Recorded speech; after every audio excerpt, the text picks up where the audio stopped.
तो दोस्तों, मैं राठौर सर आपके सामने ज्योग्राफी का टॉपिक लेकर के आए हैं। भारत का पर्वतीय क्षेत्र, भारत का पर्वतीय क्षेत्र ये इम्पॉर्टेंट टॉपिक है। देखिए, भारत के पर्वतीय क्षेत्रों में है, ये पश्चिमी तट में भी पर्वतीय क्षेत्र है और पूर्वी तट में भी पर्वतीय क्षेत्र आपको देखने को मिलता है। लेकिन मुख्य रूप से पर्वतीय क्षेत्र उत्तर भारत में हिमालय के रूप में और ट्रांस हिमालय के रूप में देखने को मिलता है। ये जो भाग देख रहे हैं, ये लद्दाख का क्षेत्र, और लद्दाख के क्षेत्र में जम्मू कश्मीर और लद्दाख का क्षेत्र हो गया। ये जम्मू कश्मीर का हिस्सा हो जाएगा, ये हिस्सा, और ये लद्दाख में जो है पर्वत श्रेणियाँ, तो ऊपर से देखिएगा ये विश्व का छत पामीर का पठार है, और पामीर के पठार से 3 श्रेणियाँ निकलती है। एक श्रेणियाँ चीन की ओर जाती है, इसका नाम है कुनलुन श्रेणी, एक कुनलुन श्रेणी है, और एक जो श्रेणी जाती है इसका नाम है हिंदकुश पर्वत श्रेणी, और एक श्रेणी भारत के लद्दाख की ओर आ जाती है, इसका नाम है काराकोरम श्रेणी। पामीर के पठार को विश्व की छत भी कहा जाता है। तो विश्व की छत से 3 प्रमुख श्रेणियां निकलती है। एक चीन की ओर कुनलुन श्रेणी, अफगानिस्तान की ओर हिंदकुश श्रेणी, और भारत के लद्दाख की ओर काराकोरम श्रेणी।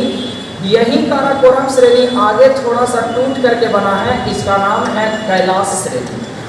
ये कैलाश श्रेणी है। तो कैलाश श्रेणी, हिंदकुश पर्वत श्रेणी में माउंटेन पास अर्थात पर्वत से आने जाने वाला रास्ता, जिसको दर्रा के नाम से जानते हैं, खैबर दर्रा है। ये भी ध्यान रखिएगा। अब हम बात करते हैं भारत में काराकोरम श्रेणी की।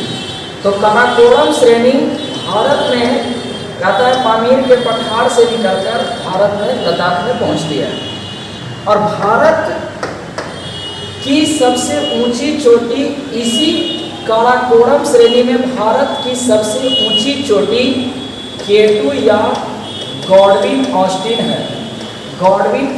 है, जिसे गौरी नंदा के नाम से भी जानते हैं। गॉडविन ऑस्टिन या केटू, जिसे गौरी नंदा के नाम से जानते हैं। 8611 मीटर इसकी ऊंचाई है, भारत की सबसे ऊंची चोटी है। देखिए, बात है भारत की और भारत में, तो भारत में की बात करेगा तो सिक्किम में सबसे ऊंची चोटी जो है, भारत में सबसे ऊंची चोटी सिक्किम में हो जाएगा कंचनजंगा है।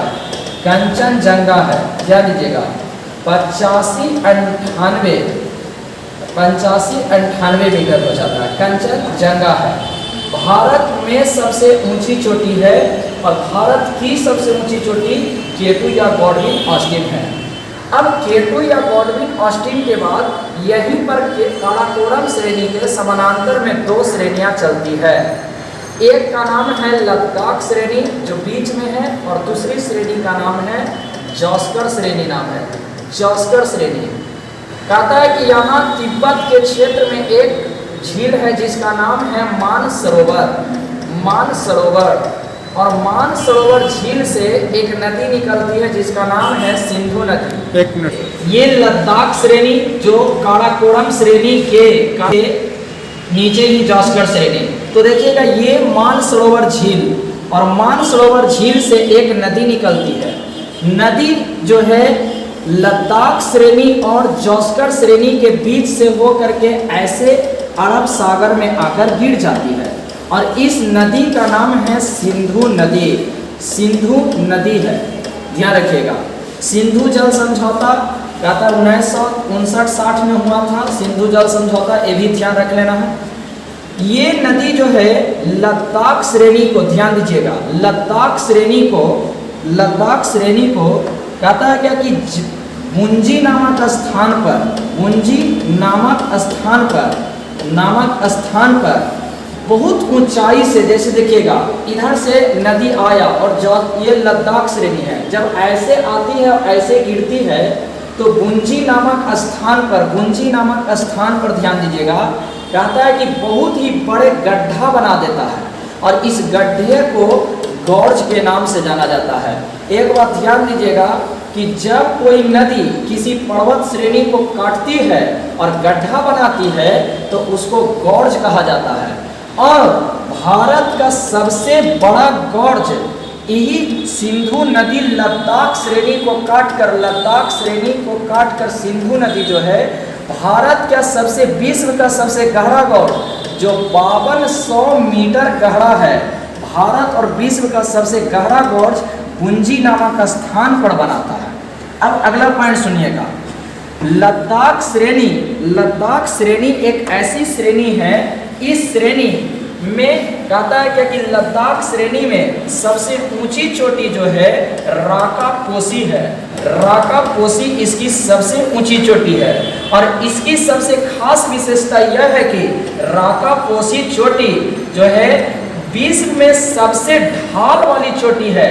जब इस चोटी से आप यहाँ पहुँचिएगा और इधर आ जाएगा तो जब उतरे तो डायरेक्ट ससरकर नीचे आ जाएगा। विश्व का सबसे अधिक ढाल वाली चोटी राकापोसी चोटी जो लद्दाख श्रेणी में है, तो देखिए ये जो श्रेणी है काराकोरम श्रेणी, लद्दाख श्रेणी और जौस्कर श्रेणी, सिंधु नदी लद्दाख श्रेणी और जौस्कर श्रेणी के बीच से होकर जाती है। और काराकोरम श्रेणी, लद्दाख श्रेणी, जौस्कर श्रेणी तीनों को सम्मिलित रूप से ट्रांस हिमालय के नाम से जाना जाता है। ये ट्रांस हिमालय है। आज के लिए इतना ही। अब अगर आपको वीडियो अच्छा लगा है तो चैनल को सब्सक्राइब कीजिए और दोस्तों को शेयर कीजिए। अगले क्लास में फिर एक नया वीडियो लेकर हम आएंगे जो ज्योग्राफी से संबंधित होगा। पूरा हिमालय क्लियर करेंगे। आज ट्रांस हिमालय लगभग बता चुके हैं, एक बार फिर से जब दोनों सीख जाइएगा तो एक साथ दोनों जब पढ़ाएंगे तो और ज़्यादा अच्छा लगेगा।